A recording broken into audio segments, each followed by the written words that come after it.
देखिए अभी अभी क्या हुआ है कि जो भारत में सरकारी नौकरियों का जो शिखर होता है, सबसे जो महत्वपूर्ण नौकरी होती है वो यूपीएससी की सिविल सर्विस की परीक्षा होती है। इसके जरिए भारत में ब्यूरोक्रेसी का चयन होता है और वो जो ब्यूरोक्रेट हैं वो बहुत शुरुआती दौर से ही बहुत ऊपर के पोजीशंस पे होते हैं और धीरे धीरे वो पूरे देश को चलाने वाली जो नौकरशाही है, ब्यूरोक्रेसी है, उसका निर्माण इसी परीक्षा से होता है। और इस परीक्षा का जो संचालन है वो यूनियन पब्लिक सर्विस कमीशन करती है।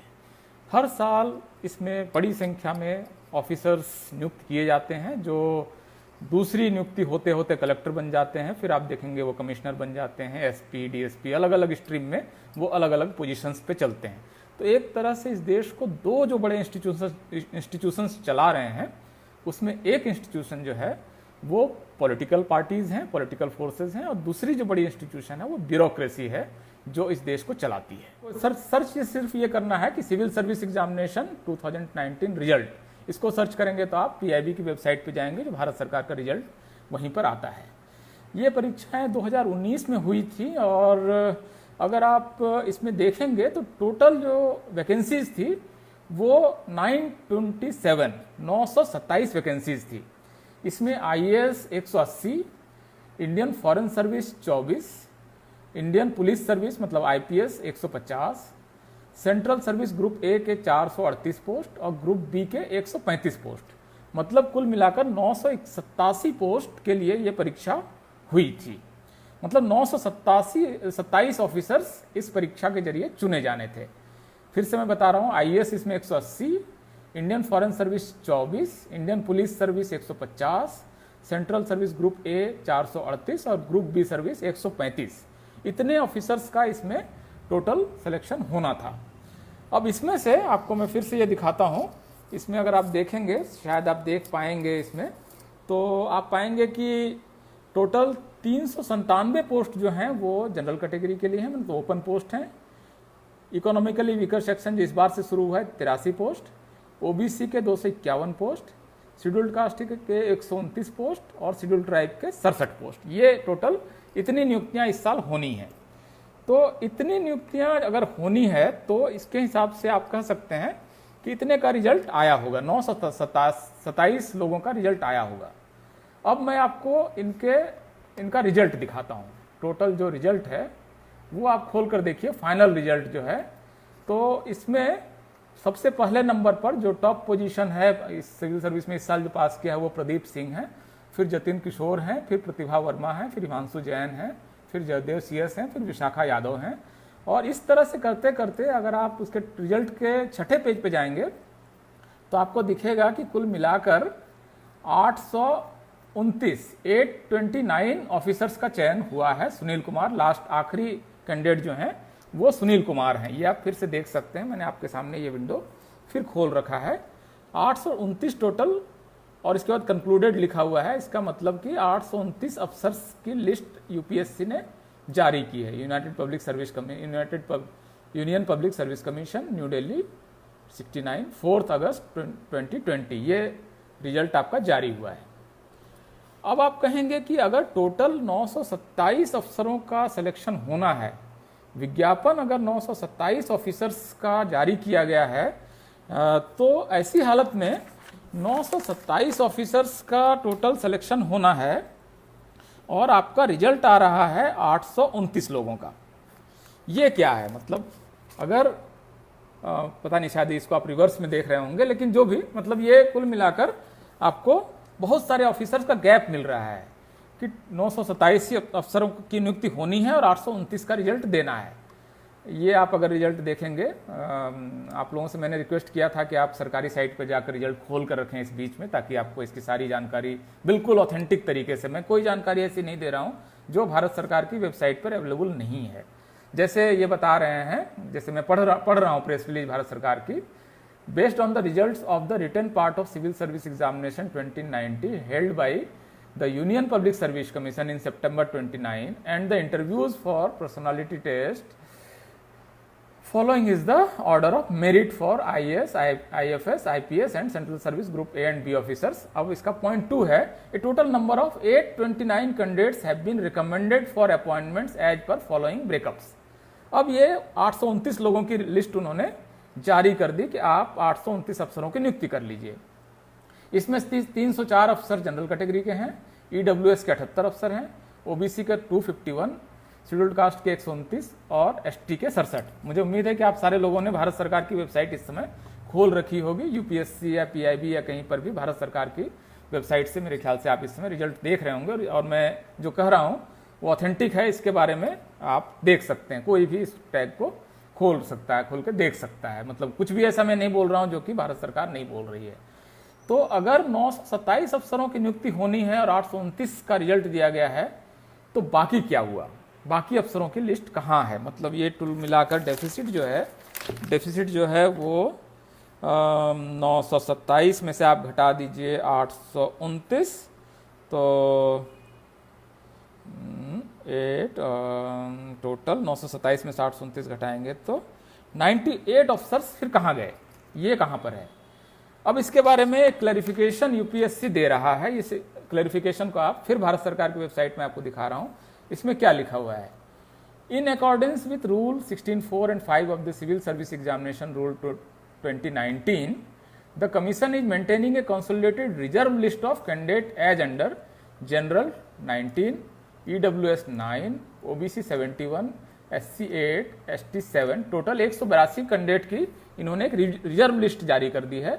टोटल रिजल्ट ये नहीं दे रहे हैं एक मुश्त, एक साथ ये सारा रिजल्ट नहीं दे रहे हैं। ये टोटल 182 लोगों का रिजल्ट इन्होंने रोक रखा है। यहीं पर दरअसल पेंच है, यहीं पर बहुत बड़ा एक खेल हुआ है। खेल ये है दरअसल दोस्तों कि ये जो 91 ऑफिसर्स हैं, ये बाद में जो नियुक्त किए जाएंगे, ये कौन लोग होंगे? दरअसल ये 91 के 91 ऑफिसर्स जनरल कैटेगरी, जनरल में भी अपर कास्ट से ये 91 ऑफिसर्स दरअसल नियुक्त कर लिए जाएंगे। और इस तरह से आपका इस रिजर्वेशन का पूरा जो कॉन्स्टिट्यूशनल फ्रेमवर्क है, इसका उल्लंघन हो जाएगा। ये हुआ क्या है? ओबीसी में 71 की रिजर्व लिस्ट क्या कहती है? क्यों ओबीसी के 71 कैंडिडेट रिजर्व लिस्ट में है? आर्य अभिषेक कह रहे हैं कि फिर से बता दो भाई। मैं पूरा करने के बाद एक बार संक्षेप में एक बार रैपअप फिर से दूंगा, तो जो लोग बीच में जुड़े हैं वो एक बार इसको फिर से सुन ले सकते हैं। मैं आपको ये डिटेलिंग अभी दे रहा हूं, जिन लोगों ने शुरू से देखा है और भारत सरकार की वेबसाइट वो खोल के बैठे हुए हैं, तो उनका समय मैं खराब नहीं करना चाहता हूं। दरअसल हुआ ये है कि ये जो कैंडिडेट हैं, ओबीसी के 71, शेड्यूल्ड कास्ट के 8 और सिविल ट्राइब के 3 और ईडब्ल्यूएस के 9, ये वो कैंडिडेट हैं जो जनरल मेरिट लिस्ट में आ गए हैं। अब चूंकि ये जनरल मेरिट लिस्ट में आ गए हैं और इनको बाहर रखना है, इनको अगर ऑलरेडी ये 91 कैंडिडेट को अगर ये कैंडिडेट को एडजस्ट कर लेते हैं जनरल मेरिट में, तो जनरल कैंडिडेट की संख्या दरअसल घट जाएगी और जो जनरल कैंडिडेट जो अनरिजर्व कैटेगरी है वो सिर्फ 40% रह जाएगी। तो मैं अगर सिविल सर्विस में टॉपर भी हूं तो भी मुझे ये ओबीसी कैटेगरी में प्लेस करना चाहते हैं। इसका मतलब ये हुआ कि ये जो कैंडिडेट्स हैं, ये कैंडिडेट्स अगर जनरल कैटेगरी में जाकर अपना स्थान लेते हैं तो जनरल कैटेगरी छोटी हो जाएगी। सिर्फ ये कोशिश इनकी ये है कि जो जनरल कैटेगरी है, जो जिसको कि इन्होंने दरअसल अपर कास्ट कैटेगरी बना दिया है, वो 50% से कम न हो। दरअसल ये रिवर्स रिजर्वेशन है। ये ओबीसी के कैंडिडेट 71 कैंडिडेट अगर इस समय जनरल कैटेगरी में जाकर अपनी सीट ले लें तो वो जो अनरिजर्व कैटेगरी है वो वहां पर वो अपना स्थान ले लेंगे। दरअसल इसीलिए ये सारा षड्यंत्र रचा गया है कि शेड्यूल्ड कास्ट और शेड्यूल्ड ट्राइब और ओबीसी के जो कैंडिडेट जनरल कैटेगरी में अपना स्थान बना ले रहे हैं मेरिट में।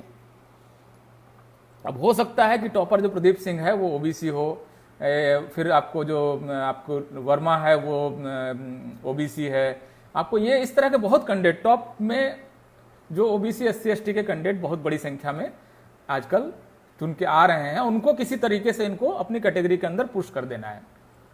तो ये जो भारत सरकार कह रही है कि आर्टिकल रूल 16(4) और 16(5) ऑफ सिविल सर्विस एग्जामिनेशन, वो ये कह रहा है कि आप अगर अपनी कैटेगरी में रहेंगे तो आपको अब ये जो कैटेगरी के बाद इनको अपना जो सर्विस चुनना है, यहां पर वो कह रहे हैं कि अगर आपको आईएएस बनना है तो आप अपनी कैटेगरी के अंदर रहिए ताकि आपकी मेरिट लिस्ट ऊपर रहे।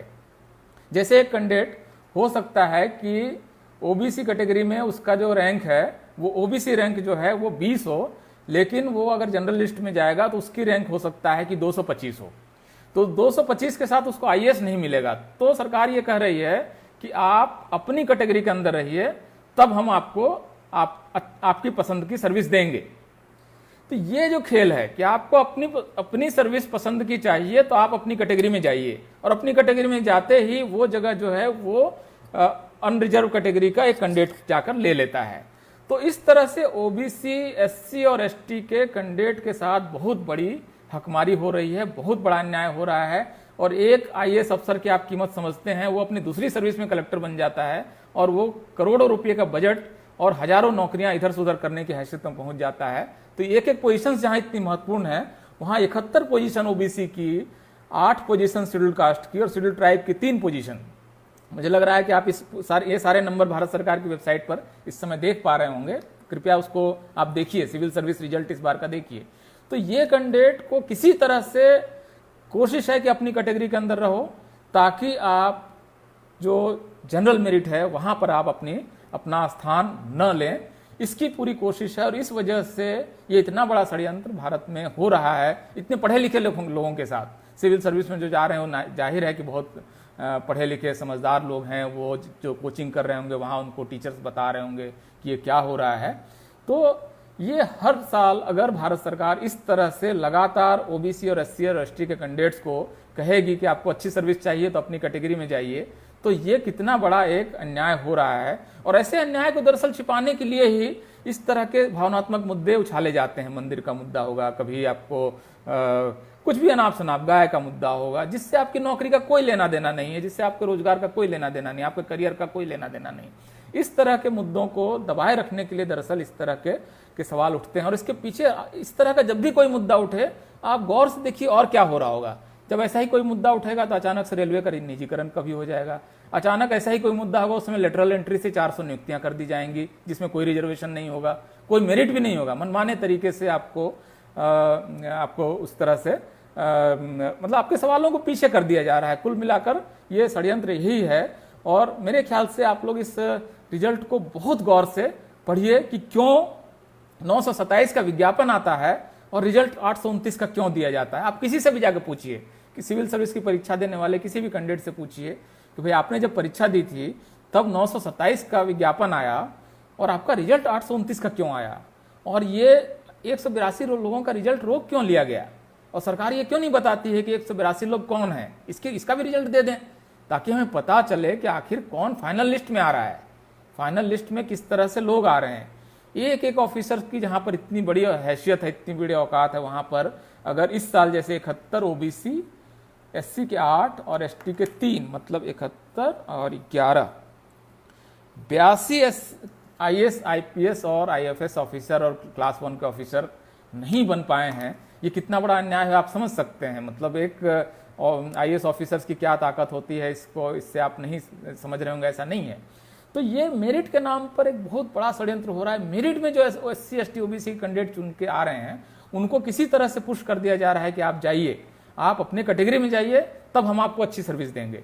क्यों आप ऐसा क्यों नहीं कहते हैं कि सारी जो एससी एसटी ओबीसी के कैंडिडेट हैं, जनरल मेरिट है, ईडब्ल्यूएस है, उसके हिसाब से आप आईएएस आईपीएस आईएफएस की पहली लिस्ट क्यों नहीं बना दे रहे हैं? आपकी कोशिश ये क्यों है कि वो अपनी कैटेगरी में जाए ताकि अपनी कैटेगरी की सीट ले, और जो ओपन कैटेगरी है उसमें अपनी सीट न ले? ये इतना बड़ा षड्यंत्र हो रहा है दरअसल। अब यह है कि आप इस ऐसी स्थिति में क्या कर सकते हैं। देखिए, आपको सबसे पहले तो आपको इन षड्यंत्रों को समझना पड़ेगा। ये षड्यंत्र काल है, सीधे सीधे कोई लड़ाई नहीं होगी। आपको सीधे सीधे कोई नहीं कहेगा कि आपका रिजर्वेशन खत्म किया जा रहा है। ये कहने की आज की तारीख में किसी की हिम्मत नहीं है। जो रिजर्वेशन खत्म कर रहा होगा वो कहेगा कि मेरी लाश पर ही रिजर्वेशन खत्म किया जा सकता है।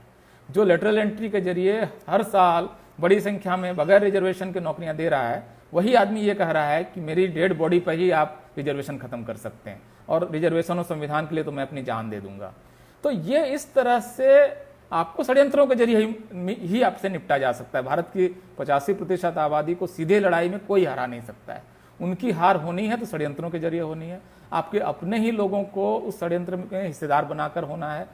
SC ST OBC के ही कुछ नेताओं को लालच देकर अपने साथ रखकर ये षड्यंत्र होना है। पहला हमारा दायित्व ये है कि इस तरह के षड्यंत्रों को समझें, रिजल्ट का हमेशा अच्छे से अध्ययन कीजिए कि हुआ क्या है, विज्ञापन को गौर से पढ़िए कि क्या हुआ है, कितने का विज्ञापन है, कितने रिजर्वेशन है, हो क्या रहा है। इस चीज को बहुत अच्छे से समझने के बाद ही आपको समझ में आएगा कि क्यों विज्ञापन 927 का आता है, क्यों रिजल्ट 829 का होता है, क्यों एक रिजर्व लिस्ट बना दी जाती है कि बाद में इसके बारे में फैसला होगा, और बाद में क्या फैसला होता है इसकी कभी घोषणा नहीं होती है, ये चुपके से होता है। ये जो आपको 182 लोगों की लिस्ट है, जिसमें से 91 जनरल, EWS 9, OBC 71, SC 8 और ST 3 है, इसका अगर आप रिजल्ट इस समय RTI से मांगने जाएं कि इनका रिजल्ट दीजिए, तो आपको RTI का तो 15 दिन के अंदर में आपका नतीजा आ जाएगा। आप RTI डाल के देखिए, UPSC में डालिए और DOPT में डालिए कि भाई हम ये जो आप जिनके रिजल्ट नहीं दे रहे हैं उसके आप हमको उसके बारे में उनका ब्यौरा दीजिए, उनका नाम बताइए, तो आपको ये ब्यौरा कतई नहीं दिया जाएगा। इसको हमेशा कॉन्फिडेंशियल रखा जाएगा। वो कहेंगे कि रिजल्ट की जो प्रक्रिया है वो कॉन्फिडेंशियल है, सिर्फ रिजल्ट जो है वो RTI के दायरे में है। तो रिजल्ट अगर आप नहीं बताएंगे तो हमें कैसे पता चलेगा कि आप ये 98 लोग कैसे नियुक्त कर रहे हैं। तो ये इतना बड़ा षड्यंत्र इस देश के सबसे पढ़े लिखे लोगों के साथ हो रहा है, और इसके बारे में हमारी जागृति की जो कमी है, मेरे ख्याल से ये बहुत गंभीर चिंता का विषय है।